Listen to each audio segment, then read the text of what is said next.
আল্লাহ রাব্বুল আলামিন পুরুষকে পুরুষের মতো করে, নারীকে নারীর মতো করে, কিন্তু আপনার ড্রেস আপ আমরা দেখি যে একদমই ভিন্ন। এটা একান্তই আমার ব্যক্তিগত স্বাধীনতা এবং আমি আমার মতো করে আমাকে যেভাবে দেখতে পছন্দ করি সেটাই করি। কেমন আছেন? জি, ভালো আছি। আমার ভীষণ ভালো লাগে।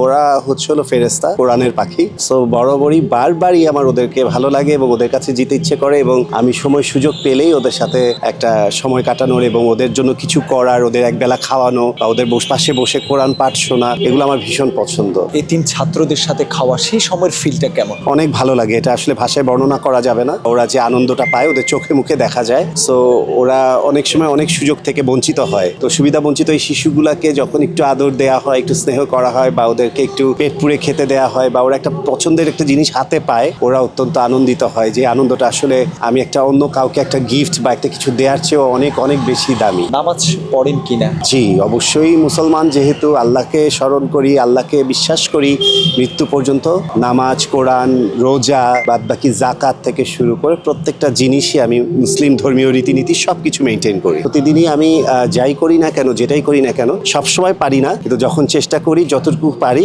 আল্লাহর কাছাকাছি যাওয়ার চেষ্টা করি। কোরআন পড়তে জানেন তো? কোরআন অবশ্যই অবশ্যই। জি, কোরআন আমি অনেকবার খতম দিয়েছি। আমাদেরকে যদি একটু দুইটা লাইন আমি যদি এটা বলে দেখা যাবে যে আমার আয়াতে হয়তো বা আরেকজনের আরেক রকম দ্বিমত থাকবে, তখন উল্টাপাল্টা মন্তব্য করবে, সেটাতে সেই বিতর্কে আমি যেতে চাচ্ছি না। আচ্ছা, আমি সোশ্যাল মিডিয়াতে দেওয়ার একটাই কারণ, যাতে আমাকে দেখে কেউ ইন্সপায়ার হয়, কেউ যদি কপি করে বা অনুসরণ করে ওদের জন্য কিছু করে, আমার সেজন্য হয়তো কোনো একটা কেউ না কেউ তো ওটা দেখে শিখবে, তার ভালো লাগবে, সে অনুপ্রাণিত হবে, ওদের জন্য কিছু করতে চাবে। আমি সেই জায়গা থেকেই আসলে সোশ্যাল মিডিয়াতে সেটা প্রকাশ করি। আল্লাহ রাব্বুল আলামিন পুরুষকে পুরুষের মতো করে, নারীকে নারীর মতো করে, কিন্তু আপনার ড্রেস আপ আমরা দেখি যে একদমই ভিন্ন।